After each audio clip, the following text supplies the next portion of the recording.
And on today's show, why clients win lawsuits against their financial advisors. Part 5 of this week's series on protecting your practice with best practices with prosecuting attorney Ilya Lirma. Hi everyone, I'm Steve Savant, syndicated financial columnist and contributing author to Backroom Technician and Innsmark. Let's get down to business. Well, welcome to day 5, the whole week. Oh, I have to tell you, the fear of God is, this whole week has been shock and awe. We're trying to install good practices. You're bringing us to things that we're trying to pay attention for the first time probably to some of these areas that we can institute in our practice. It's really for our benefit. And I've noticed that a lot of advisors, depending upon if they did their engagement letter like we talked about Monday, or they did copious note taking, they have good files on this, good paperwork, background material. If they've not held themselves out as the guru of their specific area of expertise.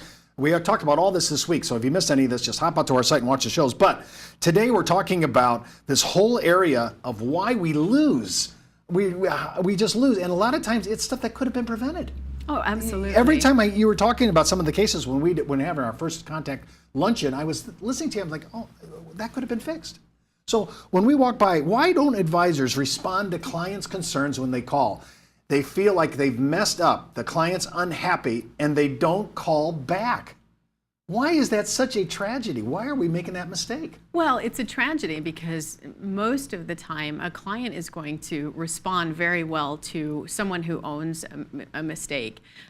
I'll tell you, in my first year of practice as an attorney, I had a gentleman come in. He was very upset with his dentist. He wanted to pursue a dental malpractice claim.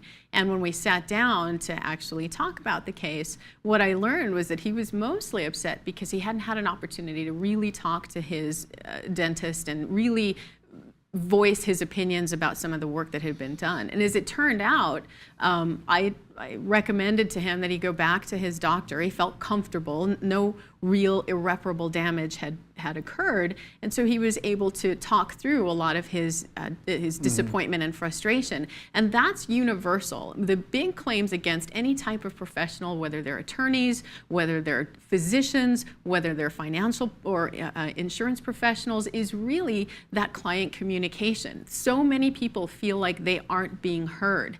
And especially in the context of a complaint, when your client feels like they're not being heard, that's potential exposure, because the times when people are satisfied with the work that you've been doing, they may not tell anyone. They may only tell 1 or 2 people. But if they're really upset with you, they're going to tell a lot of people. And they might tell the Department of Insurance. They might tell another attorney, such as myself. There's all types of responses that anger will institute. And if you're not doing anything to diffuse or mitigate that person's damage, you're just making the situation worse. When you can settle a claim or address a claim, rectify it, no lawyers involved, no situation, respond to your client's concerns, and 9 times out of 10, it's not going to turn into a large issue. I can't underscore what Ilya's talking about. In my 30-year career, I've seen so many advisors, they panic, they get a bad call, they don't know how to deal with it, they don't call back.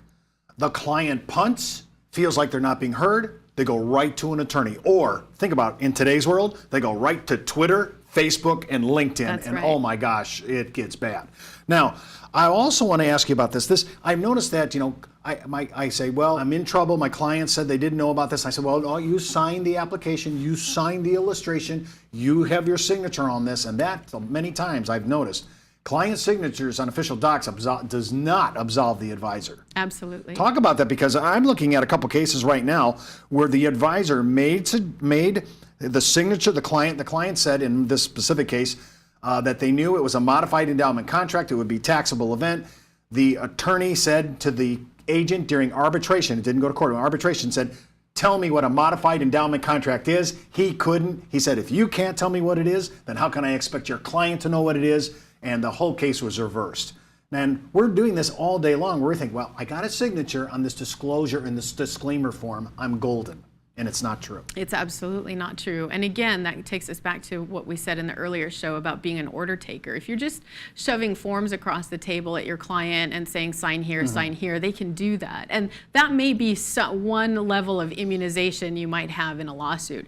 But I'll tell you myself, My personal area of practice has been in suing insurance producers even when they have a signed rejection of uninsured and underinsured motorist coverage. Because to me, that's the beginning of the inquiry, not the end. That satisfies the duty that they had for the insurance company to make that written offer, but you have a professional duty when you are conveying that information to do it in a way that's reasonably calculated to apprise the person on the other side of the table what's actually being offered. And if you don't do that, the offer hasn't been made. It's completely illusory. It's, again, I love to use the physician analogy because people understand it. If you go in for surgery and the doctor hands you a 10-page form and says sign at the bottom of each page and doesn't see you read it, doesn't tell you what a pulmonary embolism is, doesn't explain to you what any of those percentages are that are listed for risks of procedure, they just tell you to sign it, they haven't satisfied the duty of care.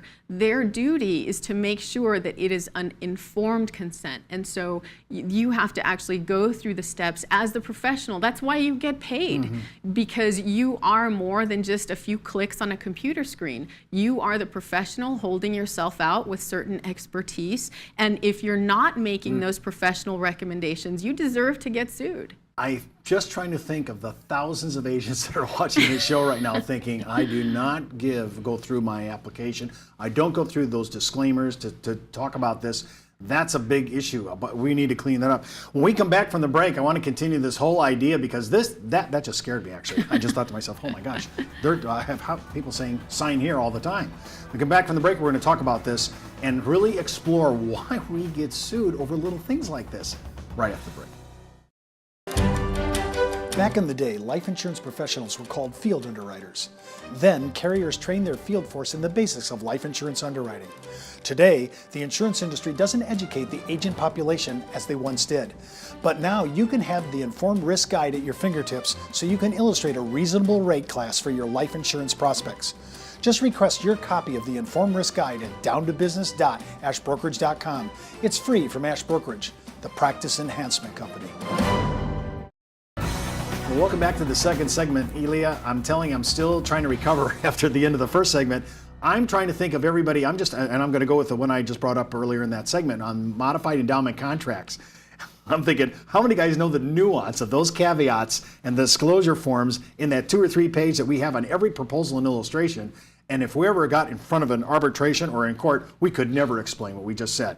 That bothers me, and it just makes me want to up my game a lot more than what I've been doing. I want to talk to you about managing relationships. You know, it's really, we talk about this as if it's a courtship issue, right? You know, this is a dating issue. But I can't overemphasize, a lot of this is relational. It's really shepherding your client through things and having the touch rather than the knowledge. Talk a little bit about why we are always breaking faith thinking it's a knowledge issue when it's really a relationship issue. Well, I don't know if that's so much a product of your industry. Some people have professional journals in your industry that it might be some type of gender discrepancy where men tend to look at the relationship between their financial planners as transactional, whereas women tend to look for the deeper relationship and ongoing cultivation of that relationship. I'm thinking I want to transition from the subject matter matters most. No, it may not. It's the relationship that matters most because we've already done the sale. Now it's the maintenance of the sale. This is an issue. It's called, did I deliver a good client experience? Did I deliver that? And that has nothing to do with the nuances of the contract. That has everything to do with me maintaining the relationship with the client. And sometimes I often think I need to just go back to dating school again and just have a corporate courtship experience to walk me through this. Because it's not the subject matter that matters. And I'm looking at some of the complaints I saw out on the web this weekend before we got here, and I'm looking at these complaints, and I cannot believe it was so simple. I think they could have resolved the whole thing by calling up, walking them through it in a very simplistic Dick and Jane version, right? Not the big summary MBA high voltage vocabulary, which nobody understands anyways. And that could have solved the relationship problem. Most of the people that are going to court, are they really talking about a mistake in the contract, or this guy did not call me back? You know, to be perfectly honest, a good trial attorney is going to paint this issue as one of betrayal. if you have a client who has betrayal. Oh my Because gosh. if you have a client who's gone into this relationship with you with their trust and their confidence in you, and again, we talked about that earlier, how you've done everything to nurture that confidence, and then all of a sudden they end up with a product they thought would cover them and it didn't, and they are lacking the protection that they thought they had. That's a betrayal. It's a betrayal to your client. And it's a betrayal to the trust that they had. So by the time you get to trial, I mean, there's evidence and documents, and you may have your disclosure agreements and all kinds of confidentiality forms that your client may have signed and confirmation letters. All that evidence comes in, but once you get to trial, if you get to trial, that becomes an issue of betrayal, because that's something that a jury is going to connect to. And they're going to see you sitting up in your ivory tower and your big suit and your nice fancy watch and all the money that you've made and all these people you've sold insurance to. And they're going to see your client who was involved in an accident, and when she thought she had coverage under her umbrella policy, it turns out she didn't.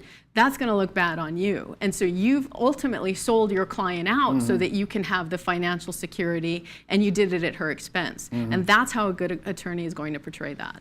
Well, to me, betraying it as betrayal, which you just upped the game here, just a big, I mean, that was a major leap. How did I get from I made a mistake to I'm betraying the client? To me, that really should underscore the reality that we have not only a fiduciary responsibility to the client, and that we need to keep that maintained. I mean, this is a maintenance issue. We always talk about it in our industry, confessions back to you, retention, client retention. That's the big name of the game. Productivity. And everybody sits there and goes, yeah, but I don't have time for that because I have to produce. And not attending to this can be the groundwork for future problems, because we didn't have this ongoing relationship. And then all of a sudden it went from, I hardly talk to the person, to your blockbuster summary statement, oh no, it's client betrayal. I mean, that's really huge. Well, and again, a good attorney is going to go through the litany of everything that you benefited as the insurance producer. You got a bigger book of business. This client referred business to you. They sent their parents to you. They sent their adult children to you. You got all kind of accolades. As a matter of fact, you're part of the inner circle now. You've done so well in insurance, and you've won prizes, and you have all this contingent compensation. They're bringing that into the litigation? Well, it may come in. Wow. Again, it may come in depending on the judge that you have in the situation, but the jury's ideally is going to see all the benefit that you conferred by holding yourself out as an expert, all of the benefit that you have received, and then they're going to see your client who was left uninsured because of some type of motor vehicle accident or a foreseeable protectable event that you were responsible for advising her for and didn't. Elia, I want to thank you for the show. You put the fear of God in everybody that's watching our show. That's all the time we have for today. Remember, before moving forward with any of the ideas you hear on our show, consult your tax advisor, your legal counsel, and your broker-dealer compliance officer. Missed an episode? Hop out to our site, downtobusiness.ashbrokerage.com. You can see all our archives of all our shows. And remember, you could be wiser as an Ash Brokerage advisor. This is Steve Savan. We'll see you next week.